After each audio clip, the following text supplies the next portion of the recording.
you can get to the recording later if at any point you want to take a look at it. Or if you have colleagues who missed this meeting, they are welcome to look at the recording. It will be on the, oh great, Derek is coming in. It will be on the county website. Okay. So we'll get started here in just a second. I think what I'd love to do is do a quick introduction so we know kind of who's in the room, and then we will get started. Like I said, the recording will be available at the county website. If there's anyone who couldn't make it or who comes in late and feels like they've missed something, I'm happy to make this available to you by tomorrow. It will be available on the county website. Okay. So I would love to let Derek introduce himself and chat for a minute, because I don't know how long he'll be able to be with us. Derek, are you okay? Yeah, thanks, Kate. Sorry, I was a few minutes late. I just wrapped up another meeting. But yeah, I'm Derek Ferland. I'm the county manager for Sullivan County, and I'm really pleased to see the turnout here on the Zoom call. We weren't sure leading up to this how much participation we were going to get, but just really excited about this whole program in general. And looking forward to seeing everybody hopefully participate as contractors over the next couple of years. And if this goes well, suspect that will turn into even more a couple of years. You know, we've got the housing stock in our area is one of the things that's really holding us back in terms of just our community development or economic development. A lot of older homes, a lot of lead paint. It detracts people from wanting to move here. And then on the public health side, you know, every kid that gets poisoned eventually becomes not only a statistic on the public health, but a financial burden to the school district. So there's a lot of good that we're going to do by once and for all getting to the bottom of this problem. So we're really looking forward to this grant as a way to start making progress. Like I said, if we demonstrate that we know what the hell we're doing, I'm sure HUD will give us more money. And that's money that goes into your pockets as contractors and helps you, you know, build a workforce and be able to get after this long term. So that's kind of the, when I sit back and look at this program and what I hope to achieve or what we hope to achieve, that's kind of what goes through my mind. So, but we're just getting started. We've hired some experienced people like Kate and our lead inspector and risk assessor, Mickey Lasky. They've done this a lot. I haven't done this at all. So I'm going to put a lot of trust in them to work with you all to make sure that we do this smartly and that it benefits you all as contractors as well as the homeowners and tenants. So, but as we go, I'm sure we'll learn and we'll get better and look to your feedback on how we can do that. So, yeah, that's pretty much all I wanted to say to kick it off. I know Kate has, as the saying goes, all the revenue generating content to give you. So I'll shut up and take it, have her take it away. All right, thanks, Derek. If you can stick around to answer questions, that's great. And if not, I have your phone number on the last slide so people can reach out to you, or your email, so people can reach out to you after. So thank you all for coming. Like Derek said, this is a really exciting new program. I would love to do just a quick sort of one-sentence introduction with everybody, if we can, just to keep it moving. I'll call on you if that's okay. All right, Eugene, just tell us who you are and what you do. Can you unmute yourself? Is Derek? Yeah. Yep. Yep. I'm sorry, what was the question we was talking? Just tell us who you are and what you do. I'm Eugene Tobin. I'm a retired plumber. I have 5 rental buildings in Claremont, and myself, my son, and a good friend of ours, we're looking forward to become lead abaters and going from there. That's pretty much it, really. Thanks. Mike, you're muted.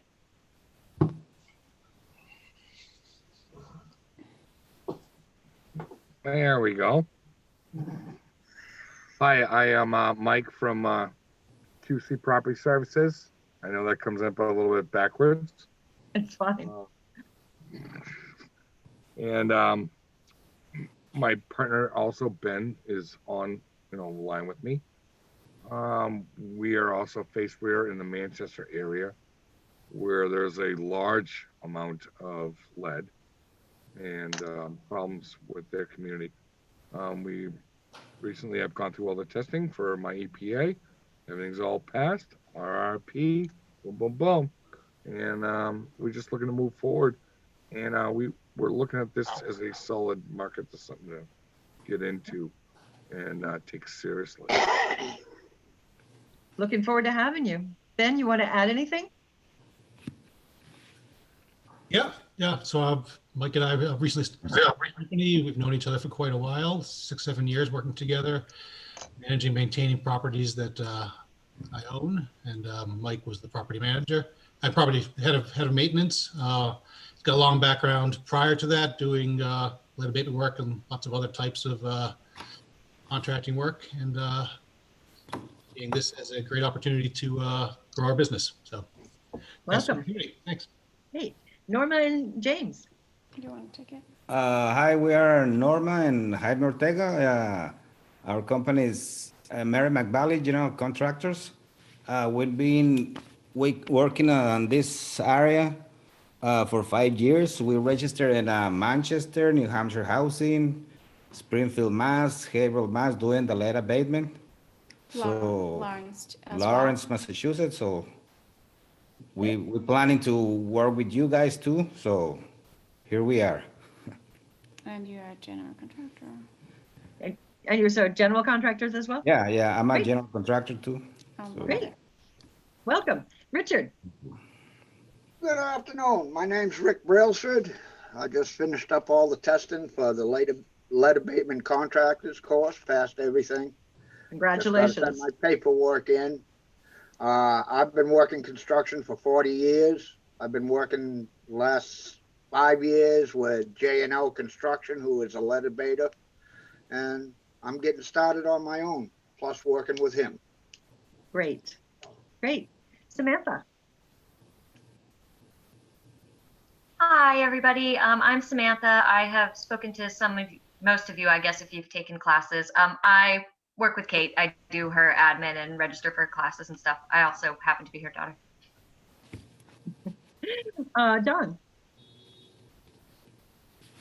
Hi, my name is John Nelson. I'm a Claremont native in Sullivan County, and I recently moved back to the area. I'm a carpenter, and I'm looking at lead abatement as a opportunity to grow and continue working on a lot of the old houses around here that I really love. Great. Thanks. Clark.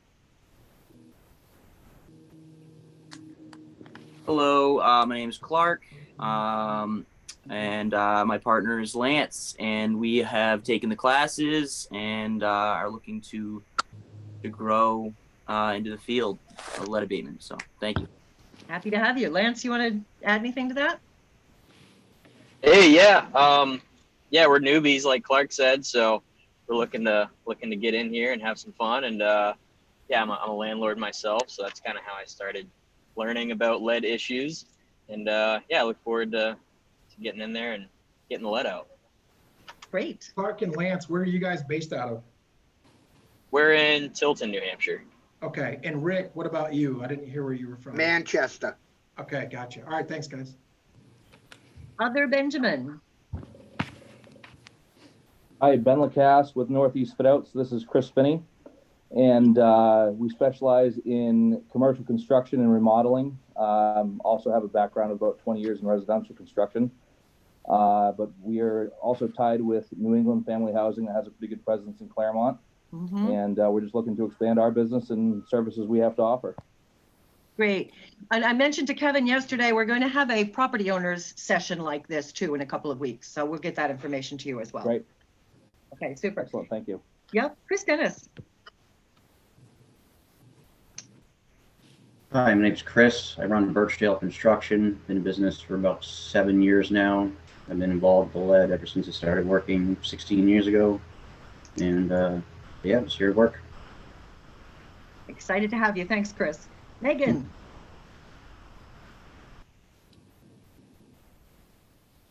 Hi, I can't be on camera right now. I was actually in an accident. I totaled my car yesterday. Oh no. So I am not supposed to be looking at a screen, so I'm just here to listen. Well, thank you for joining us, Megan. And you're part of Eugene's team. I am part of Eugene's team. Yeah. Okay, great. Happy to have you. Thanks. Anybody that I missed? Sharon, would you like to just say hello and tell them who you are?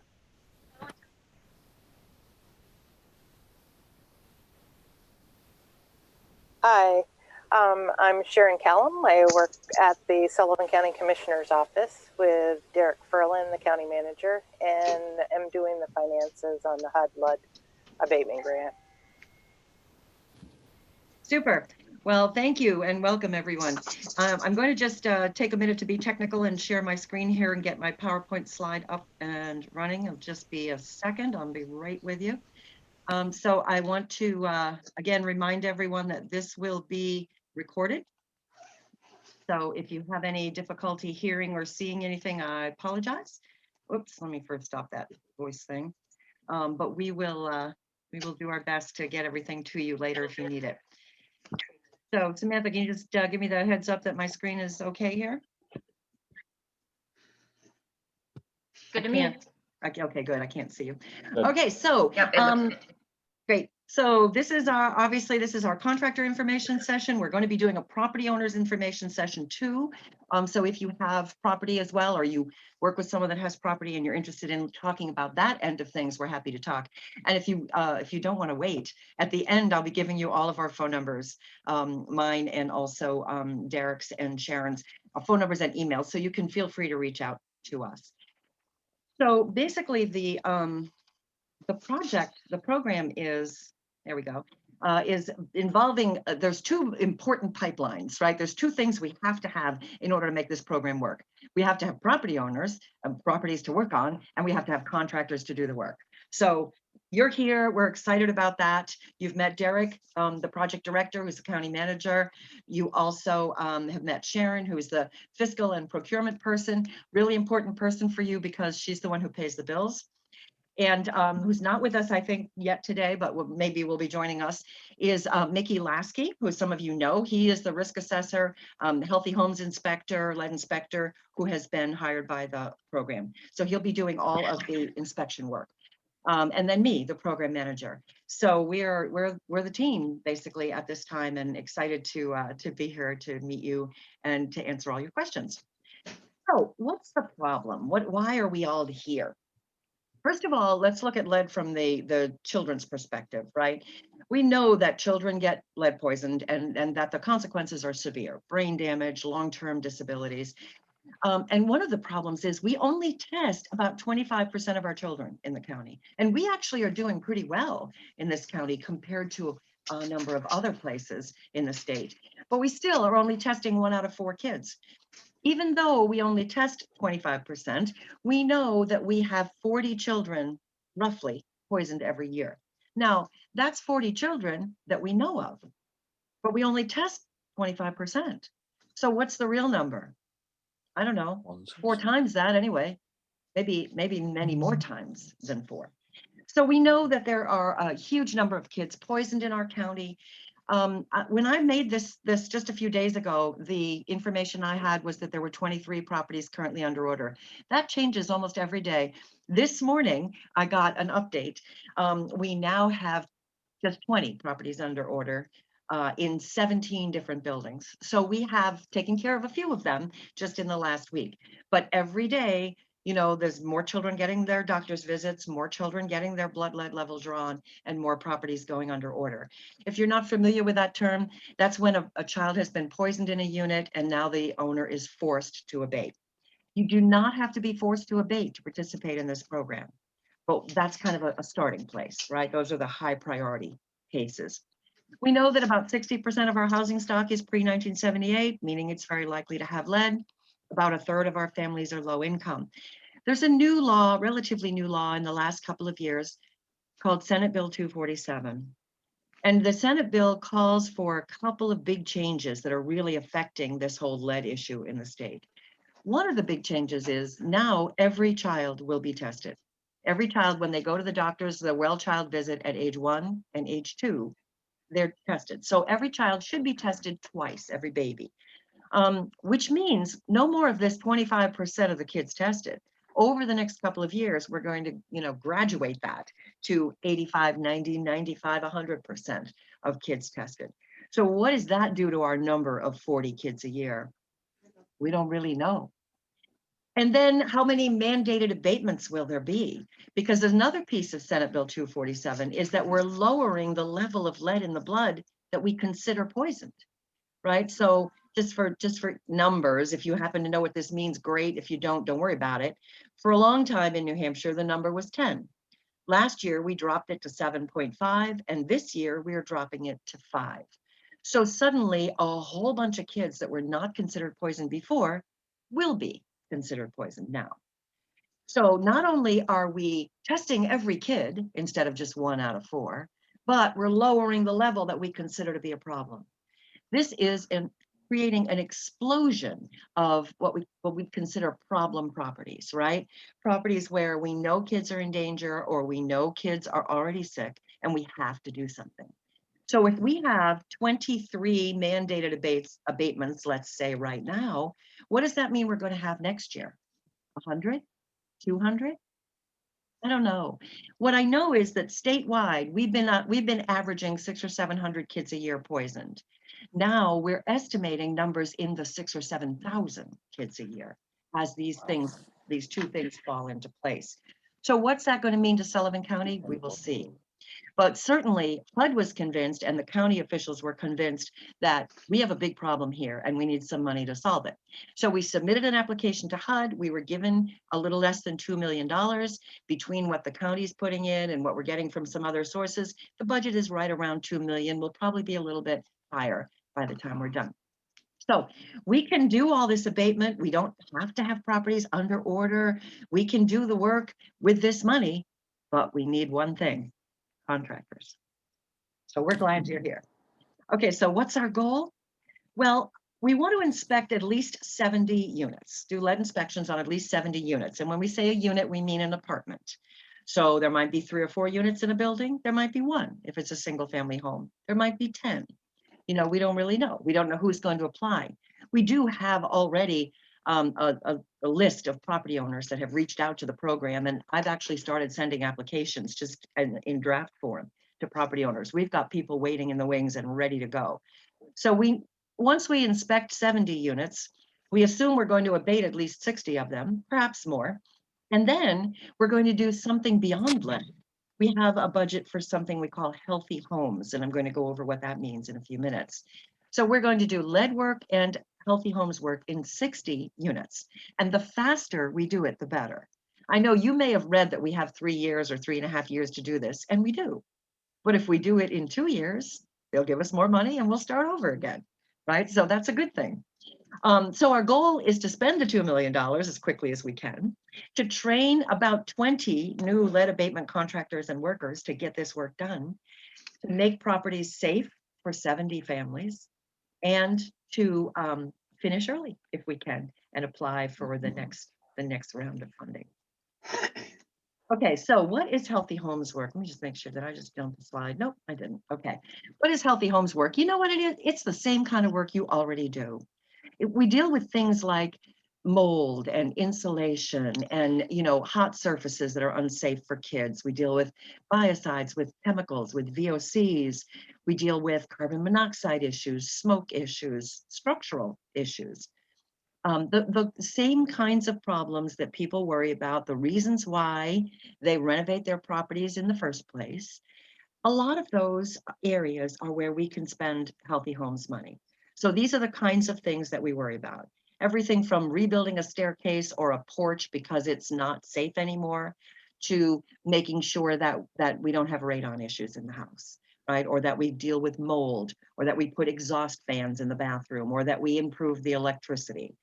So whatever health issues we can address, and we have limited budget for that, but we do have some. And then what is lead hazard control? You know, if you're not a lead contractor now, you may not realize how much of what we call lead abatement you call rehab. It's things like vinyl siding and replacing windows and putting in sheetrock and replacing baseboards and drop ceilings and painting. So these same things that you're doing now, but you have to learn how to do them in a lead safe way. All right. So what does this mean in terms of what you have to do?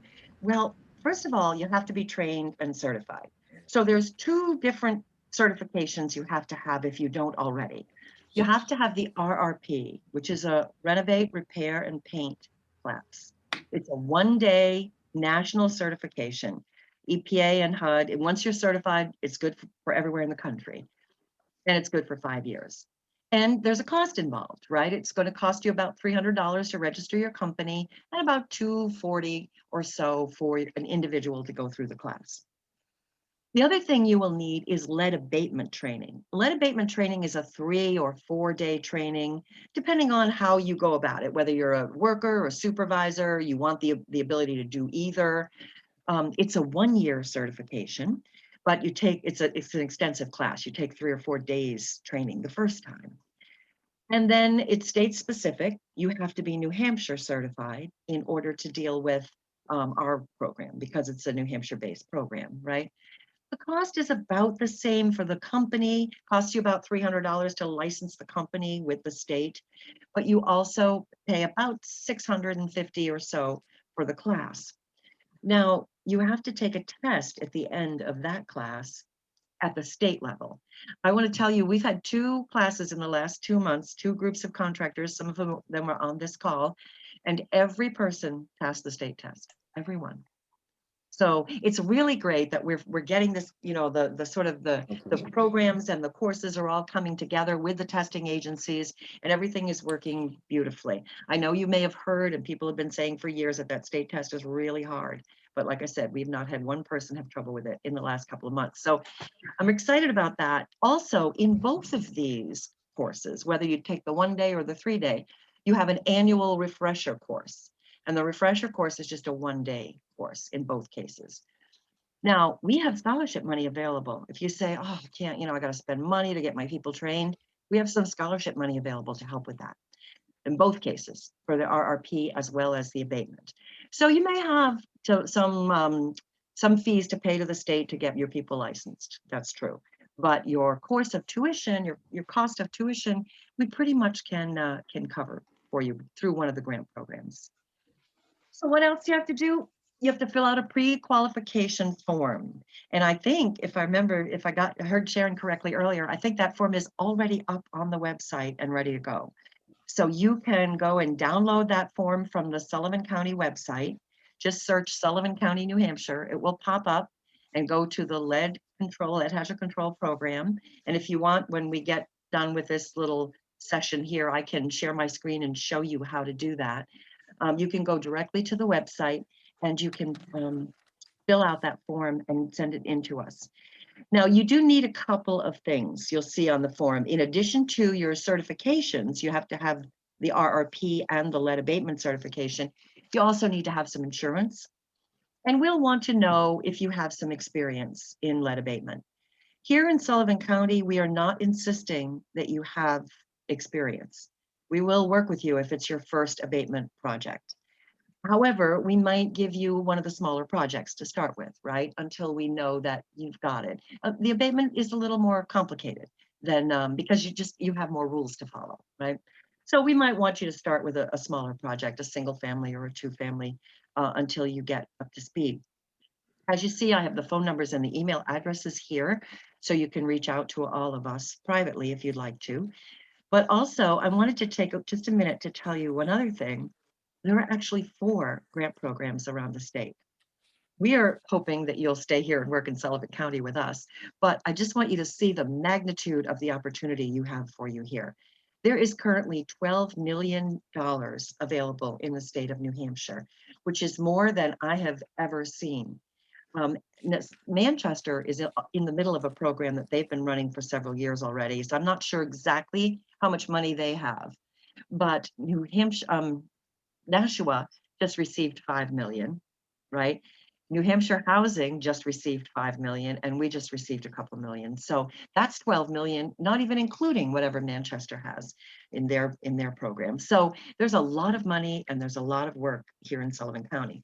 Once you're qualified and you've worked with us and you've done a couple of projects, if we don't have a project for you, you're also going to be able to go and bid on the projects in some of these other areas. So I am done. I am happy to take questions. And I think, oh, good, 4:30, right on the button. Love it. I don't know. Go ahead. Yes, please. In the chat window, I was just pointing out that there's an NH missing on our email addresses on that previous slide. Oh, I'm sorry. I'll fix That's that. okay. So the suffix is at sullivancountynh.gov, if you feel like emailing us, but probably better off to email Kate anyway. I will. Since we don't know anything. I will fix that though before I put it on the website. We will have the slide presentation and this recording available on the Sullivan County website. Anything else you want to add, Derek, before we let them ask questions? Or Sharon? I just wanted to say that I added in the link to the direct page to our website where it has the lead paint and healthy homes program, the write-up, and it also includes the pre-qualification form that Kate was talking about. Right. Super. So the other thing that we will have on the website is just an overview of the policies. So particularly for those of you who may be property owners or may have property owners that you work with who you think could benefit from the program, we want you to understand there are some income requirements, and I didn't want to go over that all in this call, but that form will be available on the website also, just a couple of page overview, not all the detail or anything, but a broad view picture of what it looks like from the property owner's side. I will tell you, just to give you some round numbers, what's available from the grant program. They can get up to $12,000 per unit, straight up grant. They never have to pay it back. There is a property owner's match of up to 10%, depending on their situation. There's also a zero interest deferred loan program, which they can get up to $11,000 per unit, 0% interest, never have to make a payment, but the loan is out there and sits as an attachment to the property until the property is sold. If the loan sits there for 20 years, that's fine. It never accrues any interest and never has a payment come due. So, and with a single family owner occupied homes, they can qualify for up to $100,000 from that zero interest loan program. So we really can make properties safe, and we really can put together a budget sufficient to pay contractors a reasonable amount of money, which is really why I wanted to give you those numbers, so you would have an idea what we're looking at. Not to say that we will always pay those maximum amounts. It really will depend on the work scope, but we do have funding enough to make that happen. And we have an additional up to $5,000 a unit for the healthy homes issues, separate from the lead. Kate, Questions? Go ahead. Kate, what are the rules for rooming houses? Yeah, good question. There's very limited amount that we can do with rooming houses because it's transient. It's real transient. It's more like a hotel kind of in the minds of the HUD program. But we can make some exceptions, and it really depends on the tenant roster, sort of how the place is rented. But we can talk about that as an individual project, and it's possible. They're not saying no. It's just not their highest priority. Thank you. Yeah. Anything else?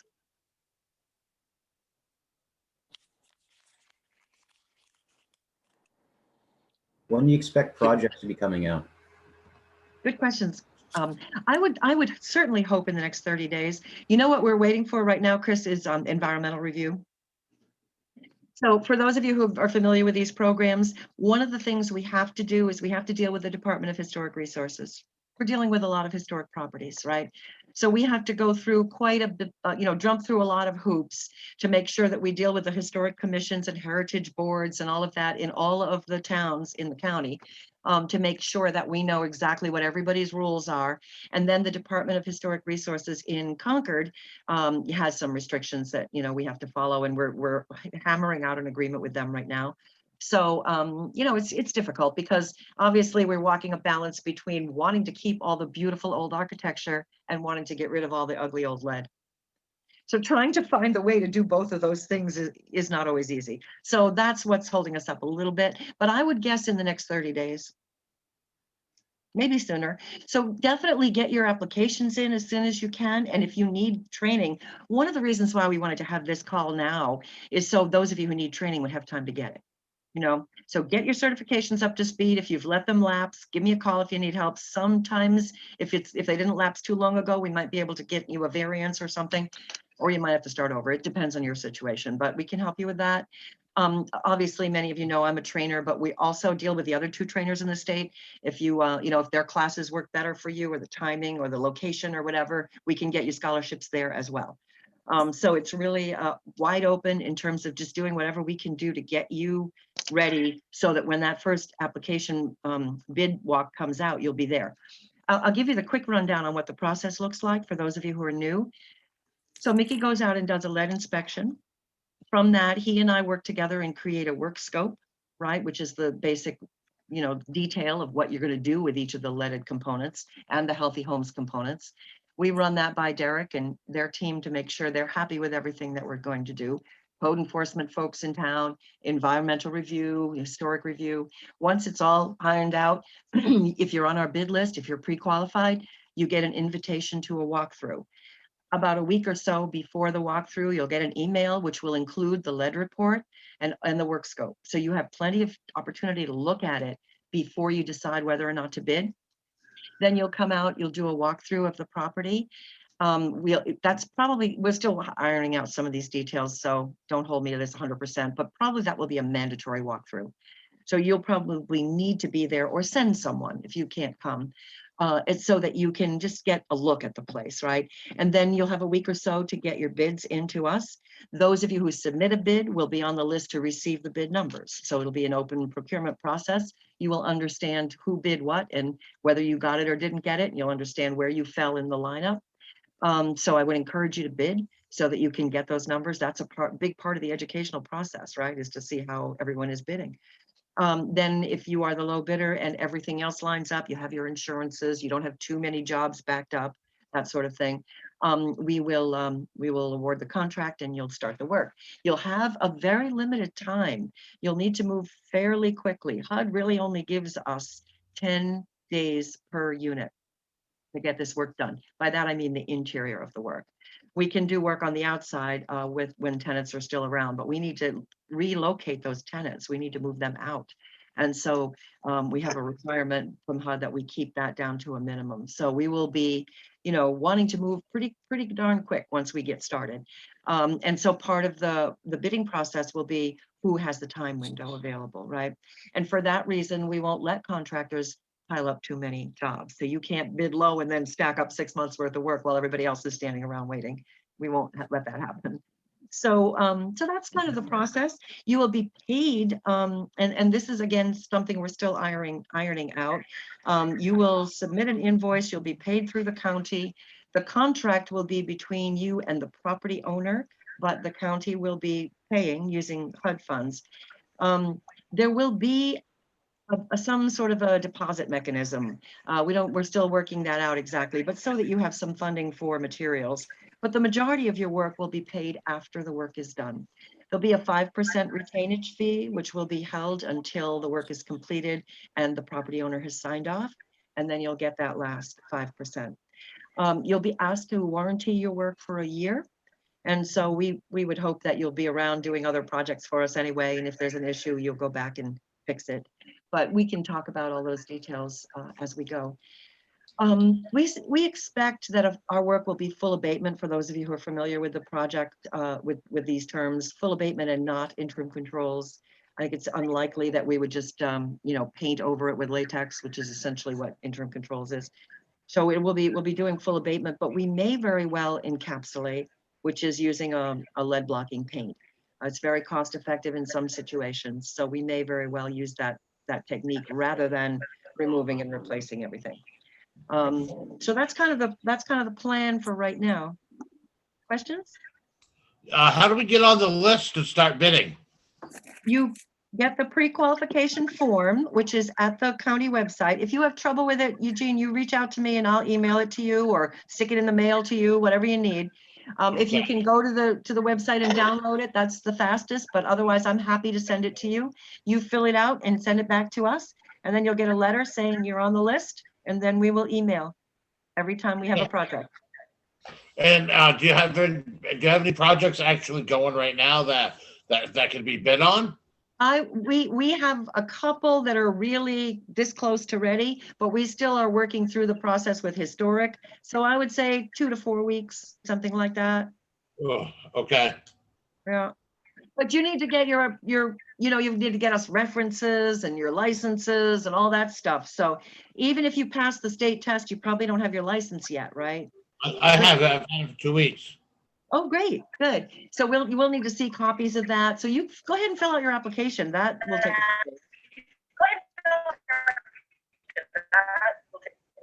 Okay. Sorry, I didn't hear I have to that. get my, so I have to show insurance and that stuff too. Right, you'll have to Do I get. have to have my insurance now, or can I wait till?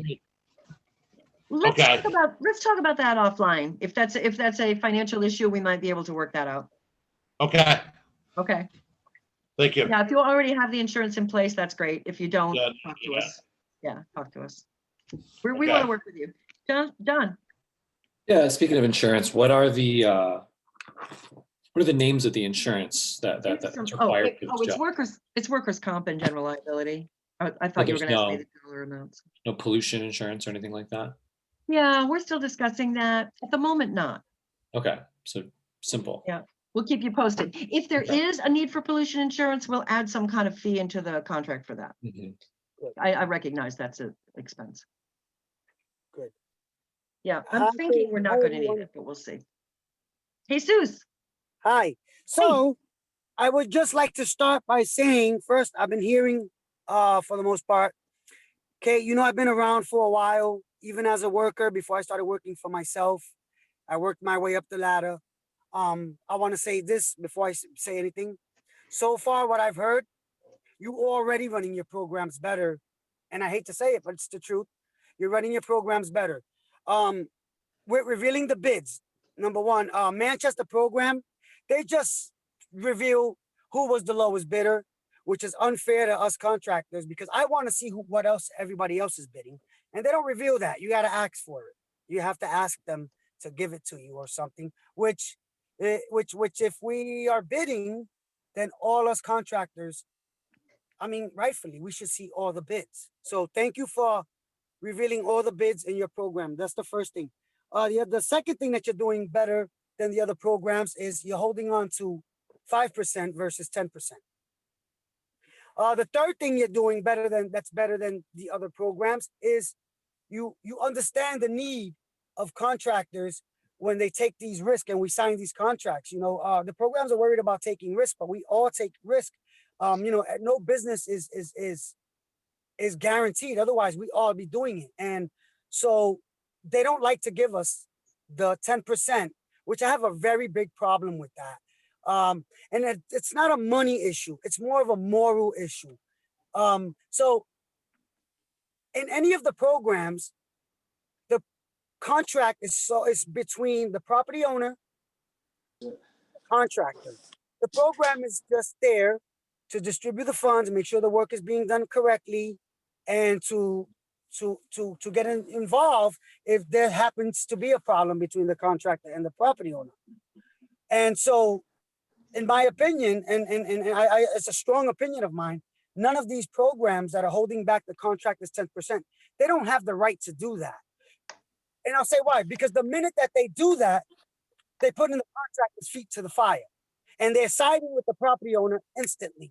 The minute the program grabs on and holds that 10% hostage, that program is no longer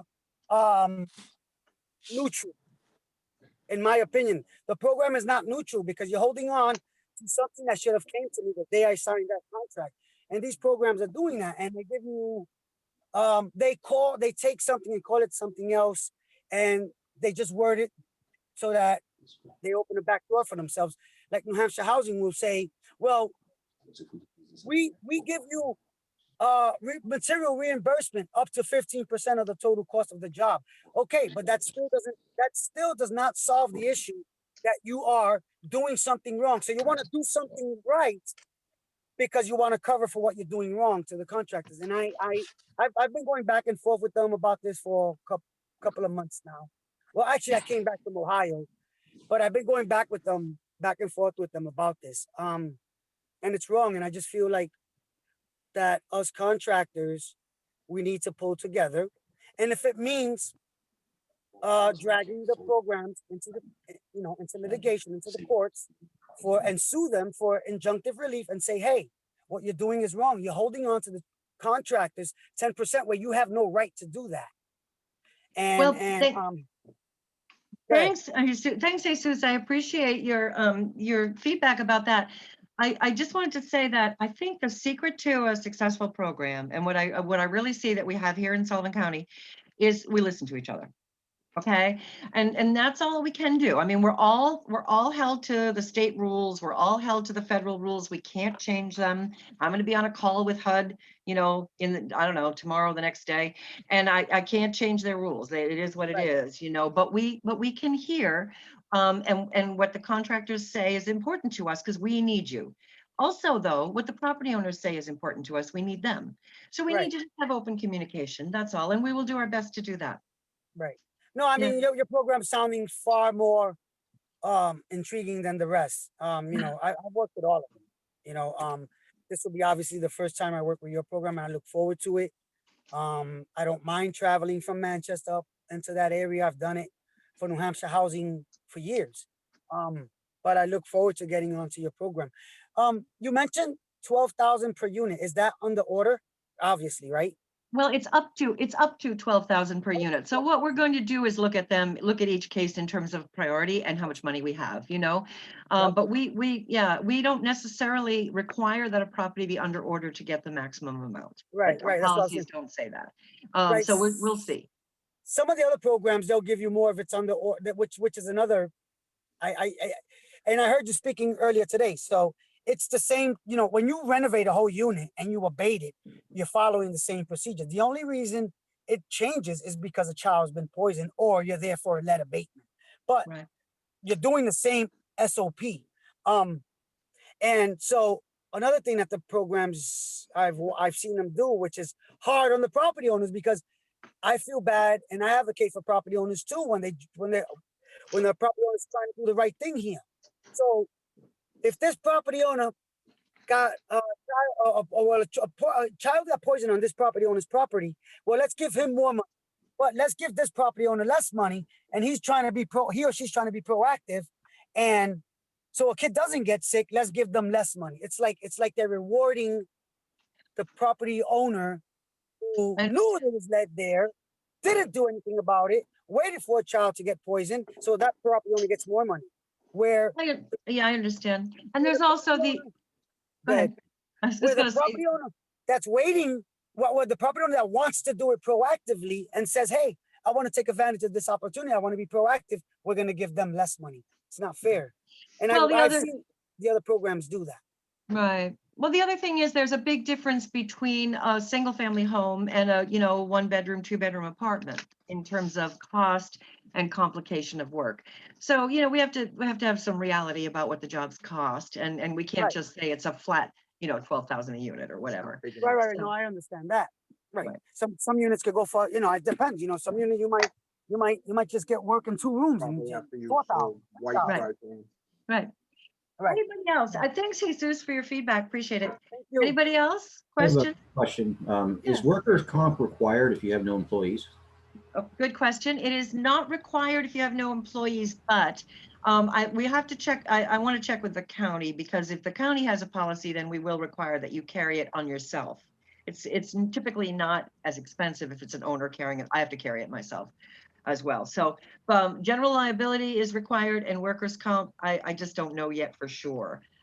It's not necessarily required by the program, but it might be by the county. We'll find out.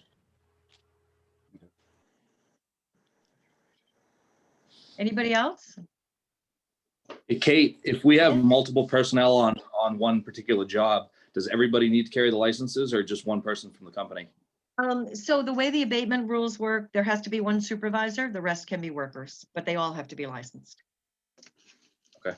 What about after the abatement's done? What about after the abatement's complete? Yep. So that's an interesting thing. According to the state regulations, you're 100% correct. Once the abatement is done, they do what they call a preliminary clearance. You can have unlicensed workers come in. HUD, however, will not pay for that. So with HUD, in order for them to pay, it has to be abatement workers all the way through. If we're not using abatement workers, they feel like it's not abatement, so we don't need their money. Understood. So, yeah, so that's how that works. So we do use abatement contractors all the way through, even though the state would allow us to do it otherwise. Thank you. Sure. Anyone else? Let me just amend that for a minute. If we're using match money, right? If we're using non-federal money, we could have unlicensed people come in at the end to do something. Occasionally that might happen, like I don't know, a roof repair or something that needs to be done after the abatement is done. If we were using non-federal money, we could do that. Project specific, I guess. Exactly, project specific. Yep. Okay. Anybody else?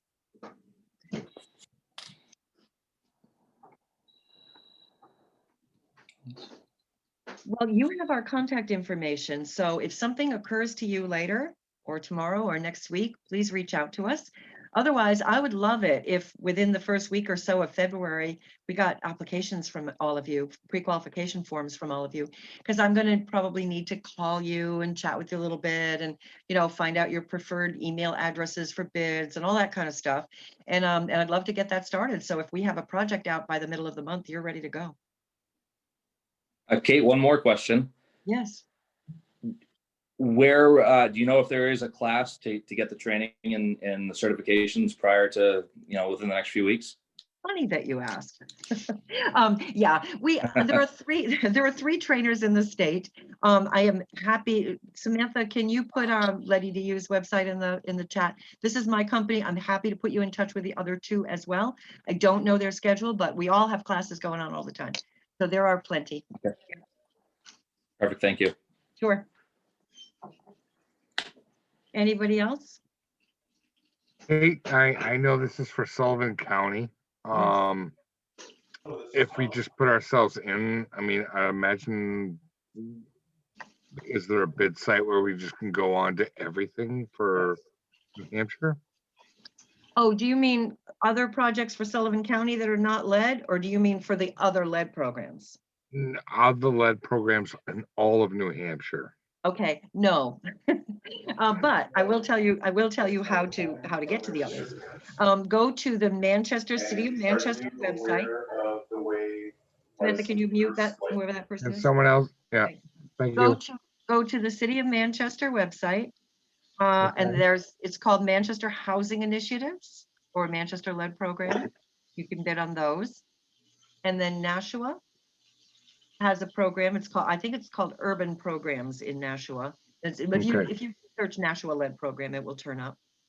And then New Hampshire Housing Finance Authority has bid sheets on their webpage also.